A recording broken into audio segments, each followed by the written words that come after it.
And wow, that's loud. Let me just turn that down a bit. Welcome to the Blackhouse on a sunny Saturday afternoon. We're up to I think we're up to episode 7. I'm not sure. I haven't been checking. I've been writing them down and then I forget immediately. Is that episode 7 of this year? Of this year, yeah. If we include the ones that we've done, with just the music at the beginning of the year. Yeah. So, yeah, I think we're in the 7th week now. Yeah, since old. The beginning of January. Right? And you get so exhausted. It's like, how can I be exhausted? I'm watching other people in the community taking holiday. Like, the year's just started. Why are you taking a holiday? Like, what's going on with leave in January? You just start. It's like, it's too much now. I'm going off for a month. Yeah. Anyway, I've just got a couple of announcements before I introduce our wonderful guests that you can see on the screen right now. If you're not tuned into YouTube Live, jump onto YouTube and listen to us. We're going to be talking some stuff. We got stuff today.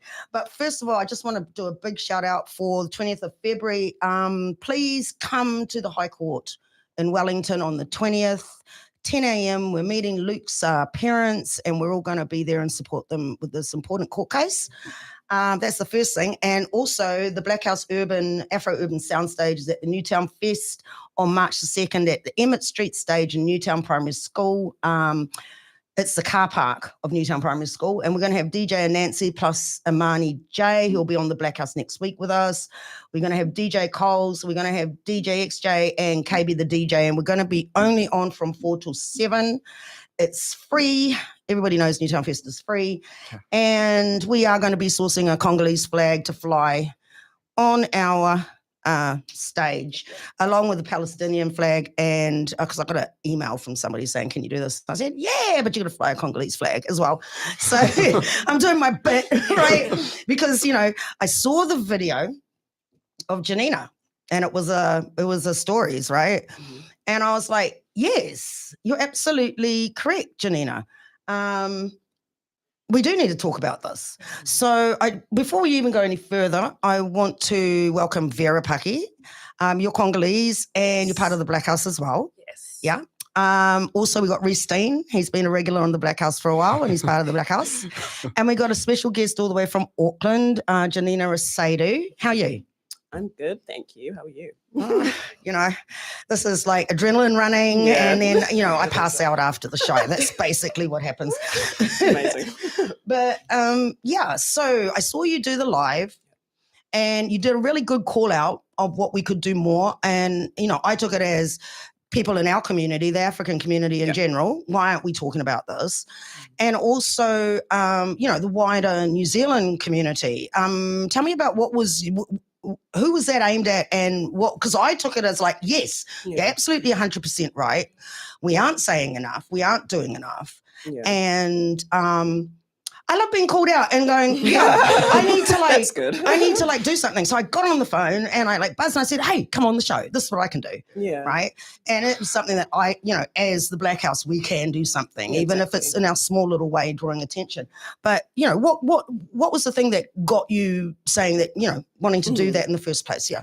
I think I was just a little bit appalled at just the silence. And because I'm surrounded by people that we're raising awareness for other places around the world, like Palestine over the last few years, because there's been so much going on there.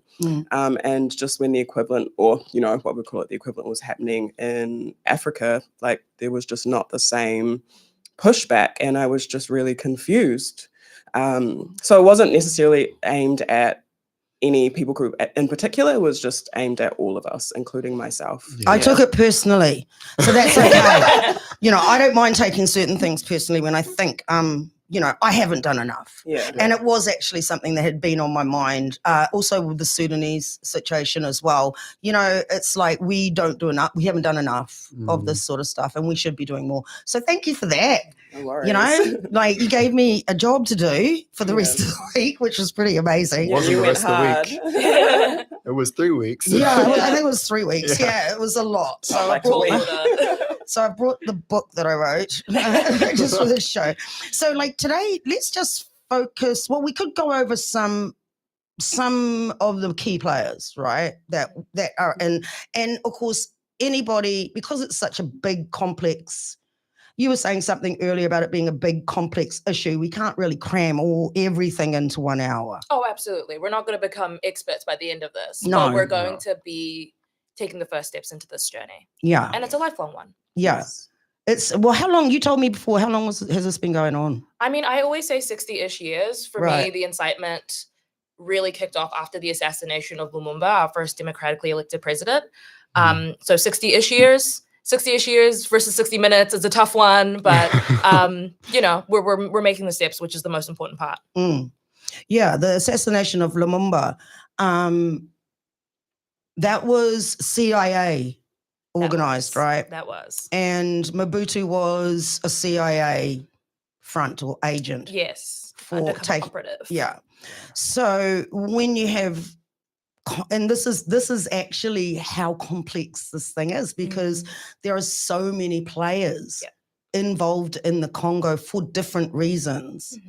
So, okay, so we've got a few here. I've written them down, and like, I'm just going to read the names. All right. So what have we got? Where is it?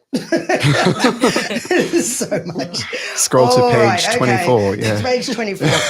Yeah, so like we've got like, okay, you got the Democratic Republic of Congo government led by Felix Tshisekedi. Yes. Did I say that right? I hope so. I never do.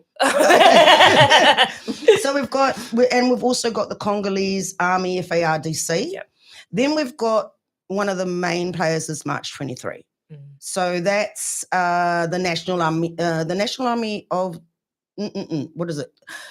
The rebel group primarily composed of Tutsi fighters, M23 has been active in the Eastern DRC since 2012. But weren't they a part of something else before that? Yes. Was that the CNDP? That I'm pretty sure, yes. Yeah. So the National Congress for the Defense of People. Yes. So there was a bit of a split up, a peace sort of arrangement that didn't go right in 2012. So they splintered away. You've got the Congo River Alliance. You've got Rwanda government and Paul Kagame. You've got the ADF, and you've got neighboring countries and regional actors like Uganda and Burundi are being drawn in. The Burundian rebel fighters, there's a number of their groups, including FNL, FPB, Red Tabara. And then you've got mainly operating around the Eastern DRC, particularly South Kivu and North Kivu, near the Burundian border. And you've also got South Africa, the SADC, and SAMI DRC, which is Southern African Development Community, and the South, what is the other one? I think it's just mostly the SANDF. Yeah. Defense Force. There's a lot. There's just a lot, people. And then you've got Tanzania, who's doing the peacekeeping contributions and holding the meetings to get people to sit down and talk to each other. And they've got peacekeepers involved with the UN, I understand. And then you've got the Southern African. So you've got the Southern African community and the East African community. And you've also got United Nations and the African Union involved. So a lot. There's a lot of people for a lot of different reasons. So what I'm just gonna come to you, Vira, and give me an overview of what you think we should be thinking about when it comes to Congo from where we are right now in New Zealand. Oh, that's a great question to start. I mean, for context, my family and I, we're from Goma, North Kivu, East Congo. Wow. So we are directly impacted by the conflict, and as a result have been both internally and now externally displaced from the region. Yeah. I think the space that I want people to hold when engaging with this conflict is how real it is. Yeah. You know, one of the unique things about New Zealand is that we hold a really high responsibility to take refugees, and we get an amazing amount of Congolese people that are coming into this country every single day. And they're coming from all over. Like, we're getting them in Auckland, now in Palmerston North and Invercargill. Yeah, there's a big community in Palmerston North, right? Because it was one Shout of out the... to Shout out to Pami. Shout out to Pami. Shout out to Pami. Because it's one of the resettlement centers. So this conflict is not as distant as you think it is. Yeah. You know, you will be engaging with people in your workplaces, in your schools, in your local communities who have a relationship. Yeah. So I think that's the first call to mind. This isn't some faraway issue. There is a relationship you can have with it being in New Zealand. Yeah. So true. What do you think, Janina? Because you did do that post and I thought it was really good. So expand. Well, for me, just like I am African and I feel like Africa is the motherland. Congo is also the source of so many of our resources. And I mean, we hold these phones in our hands that have these minerals. Like we take these phones everywhere. They're a part of us, essentially. And so to think that we're separate from it is kind of just a joke, you know. We are literally benefiting off of what is being exploited and who is being exploited on the daily with I would say a really big lack of awareness. That was the thing. I went and said, I asked myself, I went to AI because AI is my friend. and I go, okay, so what companies and conglomerates and corporations in New Zealand actually are benefiting from, you know, what's going on in the Congo. And so it came back with me because, you know, like AI is brilliant for doing that sort of thing. Came back with Apple, and everybody loves their Apple watches, their Apple their Apple Macs and what have you, all those different phones. I hate, personally, I'm very proud of myself because I hate Apple. I think it's for left-handed people. Everything seems left and I'm not left. So I don't know why, but it does seem very left-handed to me. The other thing, what? My son's left-handed. I'm allowed to say that. The other thing was Tesla. Tesla has been associated with sourcing cobalt from DRC, mineral critical for electric vehicle batteries. And Intel, involved in DRC, has been reported to potentially source minerals through the supply chains that may include conflict minerals from the DRC and Glencore. Now, I know Glencore is a mining company in Australia, but Glencore is a significant player in the DRC's mining sector, particularly in copper and cobalt extraction. And their presence in New Zealand as Glencore has operations in New Zealand, including investments in the energy sector. And then there's a Laerdale Medical, which I will have to find where the rest of that went. But 4 or 5, let me see. I'll have to find it. But yeah, Laerdale Medical is sourcing stuff from there as well too. So there are companies here that are directly benefiting from all of this. So Reece, what's your thoughts? Well, it's complicated. I think the whole thing is complicated. I mean, I think it's just the lack of light that's been shone on the situation in comparison to everything else that we bring into this country and advocate for. Yeah. Which is the whole thing here, right? You know, because I'm still South African. I still get my whole TikTok feed is just everything South African. So whenever I hear about everything going on, so I know about it, and then as soon as you bring it up to people here, they don't know anything. It's I have full support for what's going on in Palestine. You know, I support the people and the struggle, but you know, there are multiple struggles around the world, and this has been going on for possibly decades, as Vira said. And I think the Palestinian one's been going on just as long, because it's been about 60 years for that as well. Exactly, So like we should be hearing more and maybe talking more. And it's just as brutal and possibly even more brutal, you know, but in terms of the mining and, you know, the getting the resources and people exploiting a lot amongst the world, you know, that is a very complicated situation. We can't just up and end the supply chain one day, but I mean, redirecting where you get your resources from because that will deplete funding to the organizations that are there, because that's where they get all their money from. You know, they run the supply chains in the mines. They're now funding their operations there. So I think first step would just to be find different places to get the same resources, you know? Like there are lots of other countries that you can get the same resources from. You know, it's like kind of like tariffs, but just on Congo, you know? Yeah, that's my thoughts on it.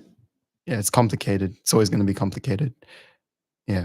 Because you look like you're going to say something just then. I'm always, no, once again, just like pondering on how complicated it is. We've built this system where no matter which way you look, it is so difficult to not be complicit in some type of exploitation or marginalization. Yeah. And as it becomes clearer, you sit with the knowledge of it and then limited places of where else to go, because these companies, what they do, they eat up small businesses who are trying to replace them. Yeah. And as much as we do want to, you know, find more local, regional options, it's a tough landscape for it.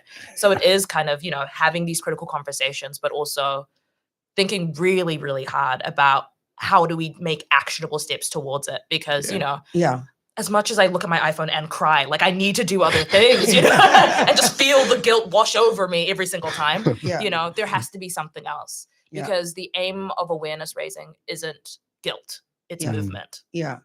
True. And we can address multiple things at the same time. We have the We capacity don't have to to. be just restricted to, say, the treaty principles bill in Palestine and Israel. We can also include these other things as well. Because they're all deeply interconnected anyway. And I find that I feel really happy that in this time and moment that the movements that are happening globally are raising awareness for other things. Like having friends come to me being like, because of my contributions to Palestine, going to protests, seeing resources, I'm seeing other things now. My feed is changing. I'm growing more awareness. So the silver lining that, you know, collective liberation, it's all pulling us together, moving in that direction. So true. So true. Yeah. Yeah, I agree. One of the things when I was doing all this research was fashion companies came up. And I know in New Zealand, for example, especially our African girls, they love modeling, they love fashion, they love talk about us. And even the guys. But you know, we've got a lot of, you know, with this new movement in New Zealand of being more diverse and including more, like I remember when my sister was one of the first black models used in New Zealand. This is way back in the 80s, and that was a shock. It wasn't me. I was never that kid. But what are you saying? She was doing that in the 80s, and it was really difficult. She's a lot darker than me. Her parent is Ugandan. Her dad's Ugandan. And you know, it was hard then, but now you're seeing more. You're seeing a change. You know, more modeling agencies are opening to. And you can sort of say, like, to a lot of the activism that's gone on in Auckland around BRC, is it BRC? BLM? Black, huh? BLM. BLM and also Black Creatives Aotearoa. Oh, BCA, fantastic. BCA. Yeah. What did I say BRC for? I don't know. DRC, it's all. So, you know that they've been doing a lot of pushing of having fashion, recognizing Black women and black beauty and all that sort of stuff, and opening their modeling agencies and what have you. But then I saw, there's fashion houses implicit in this stuff in Congo as well. And so I had a look. I couldn't find, which is really interesting. It was very hard to find exactly who, but they did name a couple. And this was mainly because of the way everything's so globalized now, and the supply chains are quite global. It's hard to track back. But there was a couple that were mentioned. Did I grab it or did I not grab it? I may not have grabbed it. But there was a couple of companies that were mentioned. And like I said, I've been getting, stuff from the internet. All this information is on the internet if people want to find out more.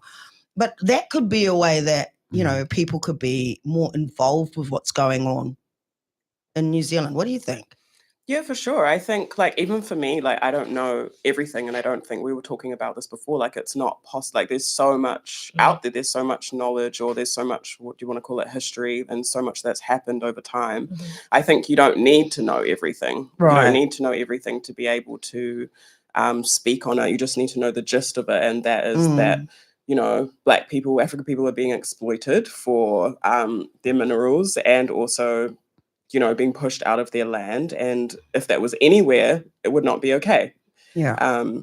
And I think that this is the basic thing of it. Like, it doesn't have to be any deeper than that. And again, those reminders that you were saying that we're all connected as well. Yeah. We're all connected through the things we use, by the services we buy and the clothes we wear, which I've always felt like, wow, we're really, really connected down here, because a lot of our stuff comes from offshore. Yeah. It's not created here. Manufacturing got a hit back in the 80s and 90s in New Zealand. So we don't have a big manufacturing industry. So a lot of our stuff actually comes from abroad that does engage in these global supply chains. Yeah. The different regional, what do you think about the different regional interests in what's happening with the East African community, the South African community, and all the stuff that's happening there? What do you think about? What's your thoughts on that? The Is that a hard one? No, like, what do you mean by, interest? Because South African, I'll speak on South Africa's interest. From what I know and from what I understand, no expert, but from what I understand is South Africa is just upset because they killed a lot of our soldiers during that time. Right. And that's been quite recent. Yeah. That wasn't that long ago. That was this year. Yeah. And that's when my knowledge of what's going on there got revitalized due to like a bunch of South Africans getting really mad and us almost going to war with Rwanda. So that's as much as I know of South Africa's interest in the war itself. I think it's more just neighboring countries. Now, can I just check on your political knowledge of South Africa? When they say the South African community or the South African development community, they're talking about all the countries that are part of South Africa, right? There's only one country, South Africa. So it's Zimbabwe, yeah. That's the Southern African development. Yeah. Right. So that means Zimbabwe, Malawi, South Africa, Yeah. Okay. Swaziland. So it's all of those countries are a part of these decisions, right? Okay. Yeah. And then you've got the East African community, which would be Uganda down to Tanzania, I'm assuming, including Rwanda and Burundi. Does that make sense to you? Yeah, I feel like that tracks. Yeah. Because what I've been watching lately is that now there's tensions raising there and people are worried about it actually becoming a bigger crisis than it already is. Becoming, involving other countries coming in. What have you paid any attention to all that's going on, or? I mean, I find myself in a really interesting position. And I think it's almost when you're looking too close at the picture, like thinking at the more minute, specific local impacts. For me, just because that's where my family's interest has lied and that's my first connection with it. So I haven't actually spent too much time seeing it on that wider lens. Right. Because I thought I was getting too minute from where I am in New Zealand. No, I'm in the trees, actually. I get right into all the little details and who are the players and who's fighting who and for what reason. And there just seems to be so many vested interests to access the resources because Congo is so mineral rich. Yeah. Congo has the cobalt, tin, gold. It's got everything, precious gems. You name it, Congo's got it. And there's all these vested interests. And this can track even past 60 years, right back to the Belgian, when it was the Belgian Free Congo state, I believe. Yeah. So there's always been this interest and this fight for its resources. And I think what really captured my attention looking at all these different videos and reading these different things was that it's the people that are getting caught in the crossfire of all these other interests that want to be in Congo. Yeah. Take it from there, Janina. Yeah, well, the people are getting caught up in it. I mean, Mm. like we can see like as the M23 are running through, and there's like thousands of people that are passing away. I'm in contact with I call him my younger brother. His name is Justin Mulundwa, who is from Goma. He's currently displaced and has gone to Tanzania to be a part of I think they're holding like a what's it called, like an summit? activist, like kind of, I think where they look after them must be. Yeah. Right, yeah. So he's over there, but he's left his parents in Goma, and you know that there's no food, there's really limited water. So yeah, it's just like you don't know what's going to happen. I guess they don't know what's going to happen. Like every day is like kind of like a waiting game. And he was actually in Bukavu and then had to like move out further. Goodness. So he just missed them coming in. Into Bukavu. Yeah, which they are there now. Yeah. And the last things I've been seeing, probably in the last week, have been them wanting to push on to Kinshasa. Yeah. So, and you sort of see the making of a inter-country conflict growing with that. And I think the Burundian president sounds very concerned about that. There's personalities, I think, people's, male personalities, the usual. Yeah, because inter-country conflict, yes, but also definitely what we would define as a proxy war. When you think about who are funding both groups to engage in conflict. So what can you tell us about that? Do you know? Because I've got stuff, but like I'm reading through a whole lot of papers. She's got a library here. A library in front of me. And completely. And there should even be even more papers, honestly. No, we know very publicly the fact that the United States is funding Rwanda actively. The United States? I mean, are we surprised? No. No, not at all. But knowing this and understanding, I was trying to figure out what their role was, because it was like it came up, but they didn't say what their role was. So I didn't know that. Yeah. I think we've always, and I speak kind of with the Congolese community that has educated me and uplifted me with the fact that they know that to continue to have control of our resources, we need to continually be destabilized. Yes. We need to be displaced. We do not get the opportunity to organize, to understand ourselves and what we want politically. And that is what, the conflict aims to do. Constant distress. Yeah. And, the conflict's much older than I am. I haven't seen a conflict-free Congo in my lifetime. And will I? It's a very high bar. We don't know. And we understand, because we have so much resource, because we're so mineral rich, because there is such a strong history there, that will always be the goal, to keep the distress at an all-time high. Yeah. Interesting perspective. Yeah, that makes a lot of sense. And that those vested interests could actually come from like what, we always talk about a united Africa, right? That seems to be like the buzzword, united Africa, Ubuntu for everyone. We all look after each other, yada, yada. And then you see this stuff happening on the ground. And I know for me, it personally enranges me, but, I've grown up in New Zealand. And I lived this fantasy for a long time that when African people finally came to New Zealand, we're all going to get along, because I don't get along with any of the other groups. So, but it's not like that in reality. There's all this competition that stems right back and abuse of each other that stems right back to colonialism. Yeah. And in particular, the way the Belgians colonized Africa.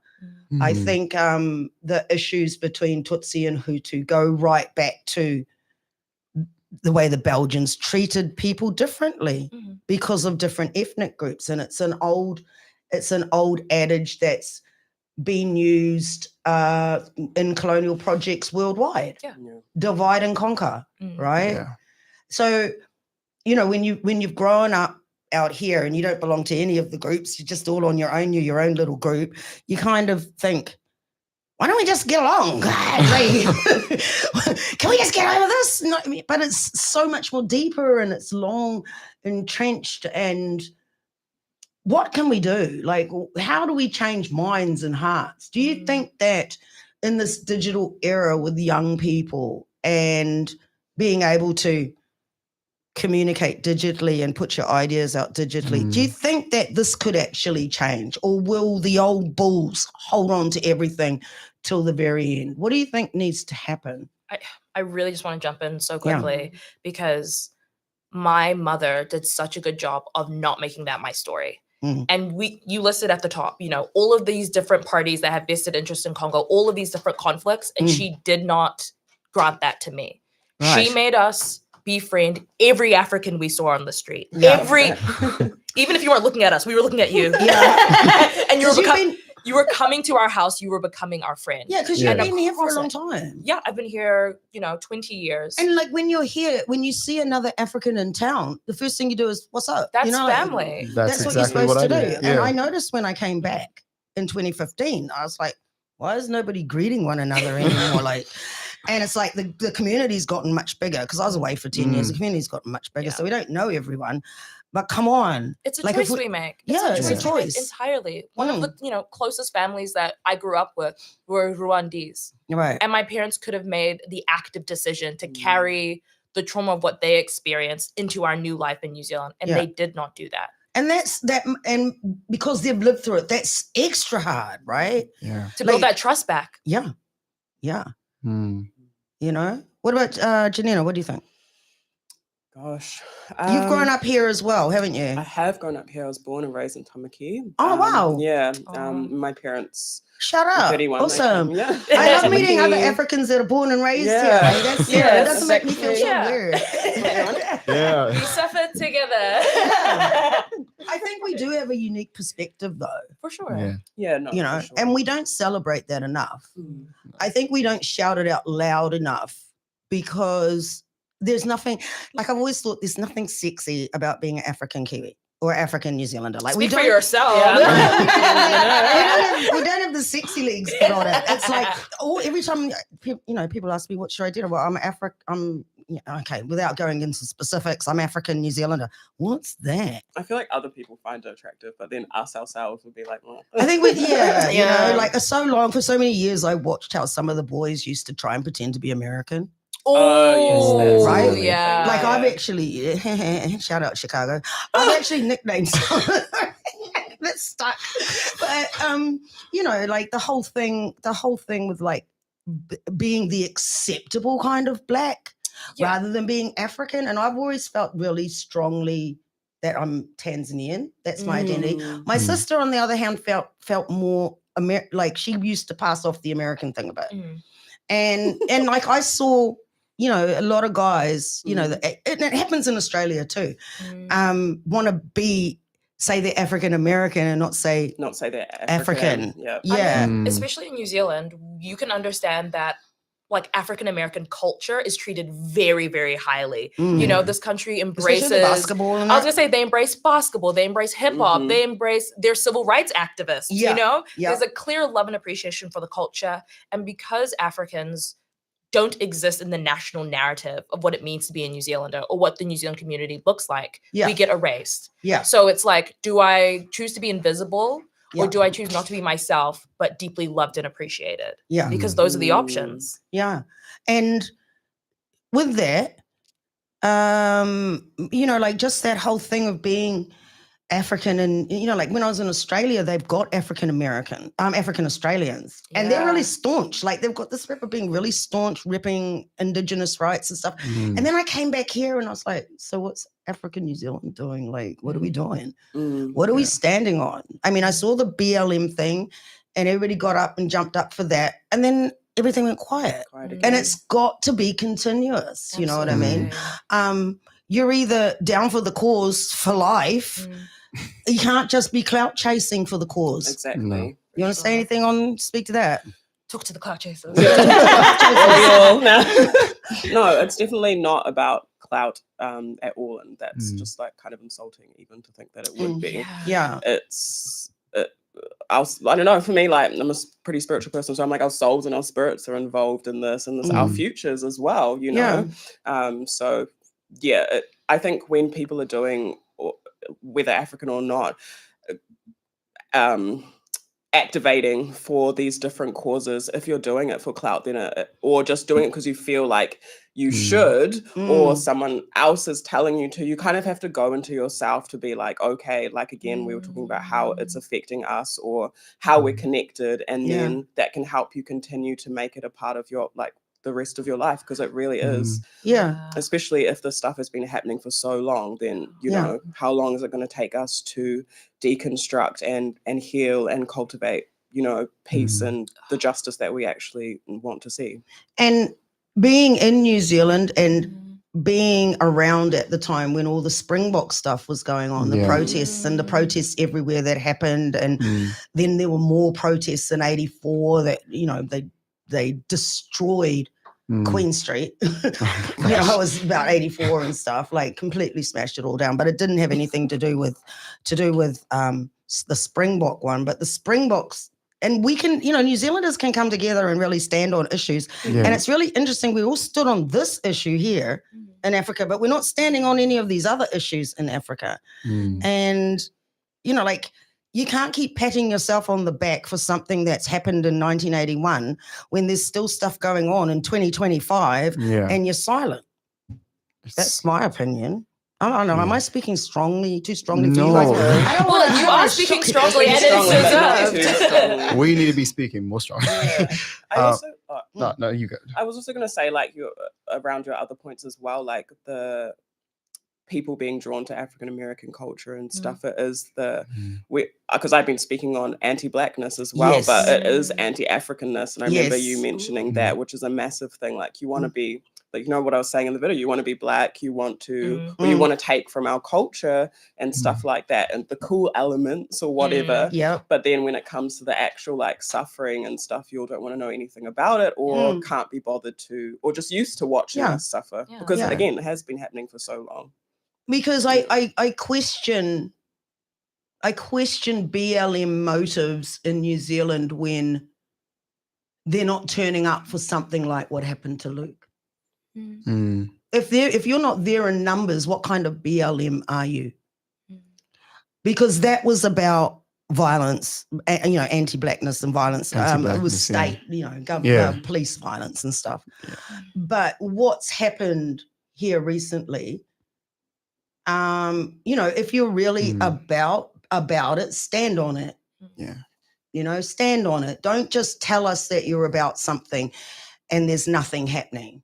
I think that whole thing came back to this, the phone, you know, with BLM, like that whole thing was an American issue, came from America and then globalized. And it was made cool probably because it was America. It was made cool to follow. Made cool, but I think the centralized issue was misrepresented because it comes back to clout, you know, misrepresented, and people just going to say, hey, this is what is fashionable now. We're going to do it. I mean, you look at the companies that came afterwards and how they use that as branding when you completely miss the message, you know? And I think with Luke, unfortunately didn't get as much traction, but again, with missing the complete message, they missed the complete message with BLM. And when the message came out in your face, when Luke died, then it was different. It didn't have the same branding. You know what I mean? And it's not something that you want to brand. No. You know, like it was a horrific situation. Exactly. We didn't brand it. Exactly. So that's just, that's my opinion on it. Yeah. And I mean, like like I've always said, it's more anti-Africanness than anti-blackness because there isn't, I don't really, because if, you know, I growing up here during the 80s when all the basketball players came out and everybody couldn't wait to get close to the basketball players, the imports that were playing in different regional teams and whatnot, their reception was completely different to African people. And it was my experience growing up here. It was my Africanness that made me different. It wasn't the color of my skin. I've been many different shades. I know it's confusing. It happens. But, you know, it wasn't my color. It was my Africanness that was made me different from everybody else. And I mean, even being introduced to people as I'll meet my African, it was so like, wait a minute, I've got a name. You know, I've got a name, you know, like that's not cool.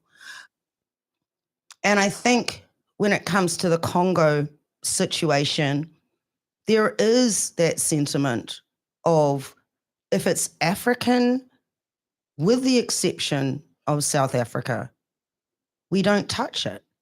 We don't talk about it. We step back from it and we let the small communities that are here struggle on their own. And I think that's where, you know, as African New Zealanders, you know, they're born or brought up here, we should be more vocal on that. What do you think? Yeah, I do agree. I do agree that we should be more vocal. I'm thinking about my own experience, and it's difficult to be vocal, maybe because people aren't. And so then when you are vocal, you always feel like you're like not the first, but like the one that's really stepping out to say it, you know? And you feel like you're 1 in 10. And then everyone else is, I don't know what it is about being in New Zealand, but people like we were saying are quite silent. Yeah. I don't know if that's part of like culture to be more like complacent or chill, or I don't know where it comes from, but I think it comes from being a small island nation and that everybody's separated by 1 degree. Okay. And so people are scared of offending Yes, or making people scaring the white upset that are man close. theory. And let me tell you, as an African New Zealander that's now 58 going on 59, I'm sick and tired of worrying about what other people think. I want to say what I feel and what I've experienced, and I want to say it out loud. And I also want young people that are growing up and it's still experiencing the same stuff that I went through on every level, in every facet, that to empower you guys to say something, because there's more of you now. You know what I mean? There's more of you than there was of me and my cobbers when we were growing up. We're a handful. We're a handful in Wellington. There was probably a handful in some other cities too.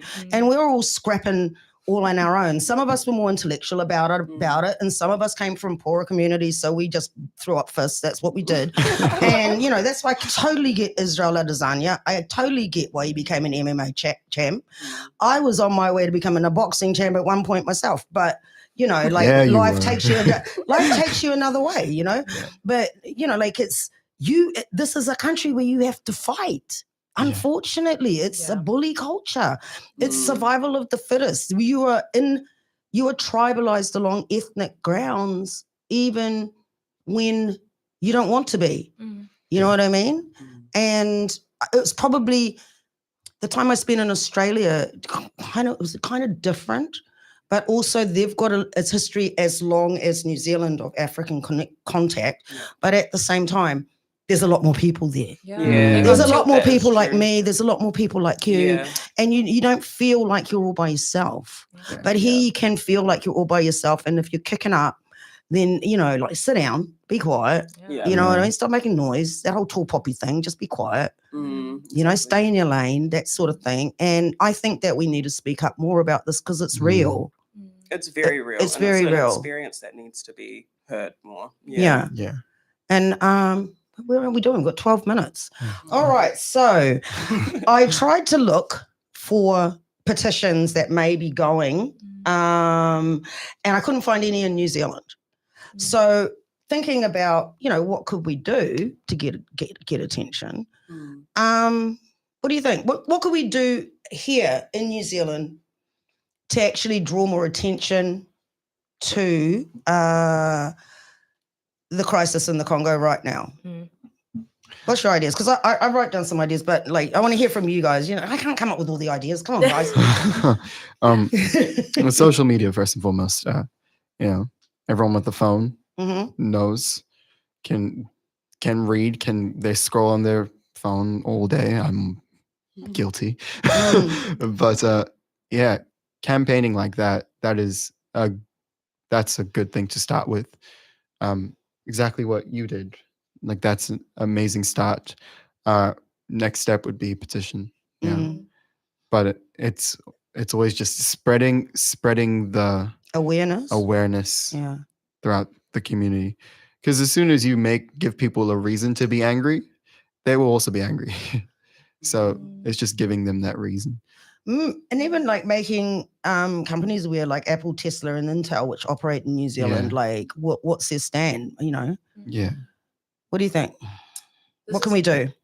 This is very interesting because in terms of awareness raising, I'm probably the worst person to ask because, you know, I've known about being Congolese before I knew anything else about myself. Before I even knew the concept of being Black, I knew I was Congolese. It's the only reason I stand up straight, you know, it's the steel rod in my spine. So I'm always just a strong advocate for doing, like, putting your hands in this soil. Right? Because I love the digital landscape, but I think it can at times be the performance of advocacy. Yeah. And it gets to a point also, like, you don't want that to be where your advocacy lives, exclusively in this intangible, ephemeral space where everything is temporary. I like that phrase, rooting yourself where you are. Yeah, I think it's so be important. where your feet are. Yeah. So I'm always one for supporting local Congolese groups. We're everywhere. People are like, how many? We're around and we're loud, you know? We host events. We're in these community halls. So I always say, look around to see who you can support on a daily. And also, like, the practice extends beyond specifically Congolese people. Like, I think what we've touched upon is that, you know, there's a global movement that captures people's attention, but there's a lot going on. Build a practice of reading the news, engaging in difficult conversations with your friends, and going out into the world. And that's going to expand past Congo into South Sudan, into Ethiopia. It's you know, like, it's going to have this beautiful trickle-on effect. And can I invite Congolese groups, if they want me to post something on the Blackhouse socials, just send it through so I can post it, and preferably send it to my email, because we have 17 platforms, my lovies, and my brain cannot take everything and look for where you've sent me stuff. So send it to the email address, and I'll make sure I get it up on our socials. And that's easy. That's an easy thing that I can do. I will also add one extra thing, and I think this is just very, very Congolese of me, which is to make space for our joy as well. In the past year, I have had this experience of people going, "Where are you from?" And I go, "Oh, I'm Congolese." And they go, "I'm so sorry." Oh no. And I'm like, that I shouldn't laugh, but it's like so depressing. Because I was like, first of all, that's the best part about me. So take that back. But I don't want your sympathy in that way, you know? Like, so much of my culture is built upon community and food and dance and music and life and fashion, style, you know? Like, we are a proud, bold people. Even in times of slavery, we came out with a fashion movement, you know? When we talk about the sapeurs, you know? Yes. So don't look down on us. Yeah. You know? Like, hold our hand as we're doing this. That sapeur, like, I know guys in Australia that do Sapology? that. Oh my God. They dress it up. So amazing. And some of my best friends actually over in Oz. But also the music. I mean, Congo was the music center. I grew up on Congolese music. As everyone should have. And if you don't know the Papa Wembas, the Kofi Olumides, and all these other great artists from the 50s and 60s that came up, you know, like, this is where African music became global, right? Yeah. And so, you probably do know it, but you don't know that you know it. Yeah. And that's exactly where I started learning about African music, was the Congolese music. You're welcome. And then spreading to high life in Ghana, and that sound over there, and then around, and now I've wound my way down to South Africa with I'm a piano. I was just about to say, don't forget about us. I didn't start with Amapiano. No, you know? And I'm going to tell you a little story. Like, when we had that WOMAD came in the early 90s, and I was learning and putting mixtapes. This was back in the day, the mixtape, and putting mixtapes together. And the night of the last night, and the guy on stage was Salif Keita. So they had a party for him afterwards at this club in K Road, and the DJ decided to bounce. So there was no DJ there. And I'd put this mixtape together because I've been learning all my different, trying to mix it and all this sort of stuff. Because, you know, I had dreams of being a lot of things. I'm ADHD, don't hate me. But my mate said, go and get that tape. So I went and I said, what do you want to do? So we got the tape, we played it, and Slev Keta was on the dance floor for the rest of the night. Here we go. And I was Hey. like, yo. And my friend says, how do you think you did? And I said, I don't know. And he goes, you get a bloody A. You kept Slev Keta on the dance floor all night. No, it was mad. It was just one of the best moments of my life. And that started with my own love of African music and wanting to experiment with what I hear now happens with Amapiano. Yeah. Right? People go crazy. And they mix, mixing different beats from different areas, but also like mixing modern with new. I'd been experimenting, and I hear that in Amapiano mixing with R&B and blah, blah, blah, and mixing it together. And No, that the whole story of Amapiano is like, it's so interesting because it comes from Soweto, which was like came after apartheid. That is, it's like, the whole thing is deep rooted. It's a beautiful thing.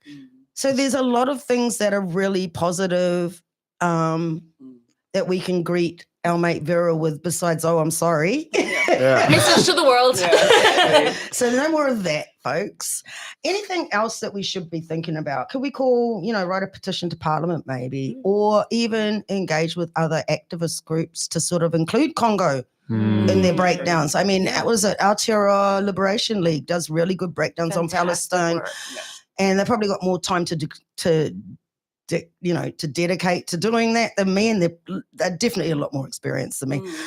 Like, can you include Congo in your breakdown? Can you include Sudan? Can you include all these other? Could we do things like how that? can we work collaboratively? How can we be collaborative? Exactly. What about ethical choices? Do you reckon that's going to be hard, right? Everybody loves their apple. I was going to say ethical consumptions under capitalism is a tough one. Yeah, I'm looking at my phone right now. They did suggest that we just slow down on like purchasing new, like for example, Apple products, and just trying to keep your phone or your laptop as long as possible. Yeah, refurbish. Which is like possible. Yeah. I'm going to really cry if Shein comes up on that list. Oh. Oh no! Are you a Shein warrior? I'm a Shein queen. Like, what are you talking about? No. I can't afford to shop in New Zealand. I was like, they're on a few lists. top of the list. I was like, don't Google. I know there was a couple of French clothing houses that I could never afford, so I don't really care if they, if they're on that list, because I can't buy your stuff anyway. I can't afford it. But Shein, please do not be on that list. Don't touch Google. Yeah, I know. It's sad. Yeah. Okay, final thoughts, guys, because we're coming up. There's 3 minutes left. What do you think? What else can we add to that? Any Congo events coming up? Ooh, okay. Well, I'm the bad person to ask because I'm in Wellington and all my Congolese people in Auckland. They just had a killer peaceful march on Valentine's Day, where the Okapi Alliance, which is the Congolese community in Auckland, had organized and worked in collaboration to do that. All the aunties and uncles coming through, and I have these are people that have basically raised me, and for some of them, their very first time, engaging politically. Yeah, because they've never had the privilege to do that safely.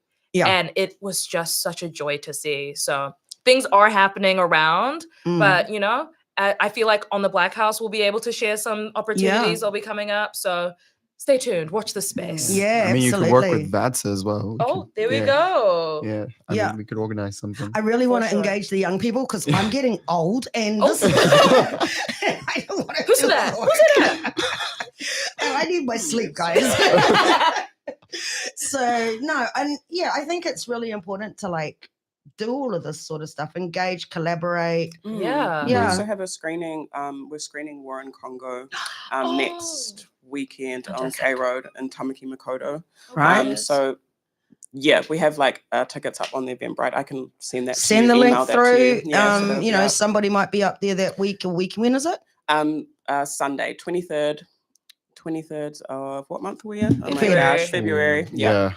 23rd of February. Can you believe it's February? And then all funds will be going to Justin and his whānau that I spoke on before. Yeah. And his little network of artists that help displaced folk as well. Yeah, up in Awesome. Goma. Send the link through Yeah. and we'll put them up. Send your Yeah. links through. We'll put them up. Yes. Just keep us informed. Let us know if you're going to drag Vadza into I'll another. drag them. Yeah. Yeah, good on ya. Awesome. We'll Yeah. drag them. Yeah. Okay, we're going to wind it up now. I want to thank Vira, Paky, Janina, Asiedu, and Reece Steyn for coming in today. Thank you so much for coming all the way from Auckland. No worries. Thank you for having Yeah, us. and for Yeah. like triggering me to sort of like call you up, like let's do this. I was triggered. That's awesome. And also, check out our Give a Little. I am in desperate need. The Blackhouse is in desperate need of a laptop. I promise I will not get an Apple. Okay, Or we will it's not be refurbished. getting Apple. We will be getting an apple. More refurbished. Well, at the moment, we might have to get refurbished. It really depends on how much we raise. Mm. So the Give a Little is running right now.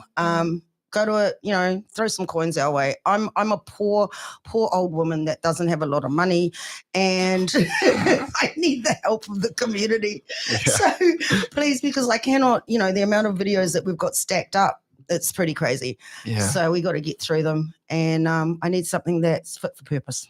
Yeah. To do that. Yep. And a And, laptop. yeah. Laptop is the one. Yeah. And of course, it's all for Blackhouse stuff. Yeah. Like I live and breathe it. All right. Thank you guys for coming through. We're winding up now. Enjoy the rest of your weekend. It's beautiful out there. Thank you. Not for Because long. Not for long. No, you're right. Oh. See you next week. Awesome. It's true though. It's gonna be I crap. saw that too on Monday.